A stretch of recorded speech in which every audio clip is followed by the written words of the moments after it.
Hi guys, welcome back another video. Today in this video we will talk how to cancel your Apple TV subscription. So first of all, what you have to do, you need to open your iPhone settings and then you need to tap on your Apple ID.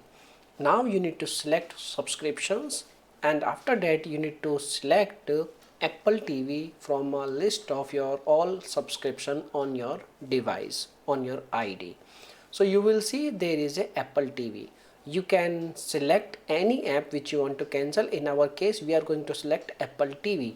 So you can follow the prompts and you can cancel the Apple TV subscription very easily. If you have any other questions, you can make a comment, or you can also get in touch with Apple customer support team and then you can get help related to any kind of problem. Okay, so this is the method by which you can cancel your Apple TV subscription. Now if you have any other questions, you can make a comment.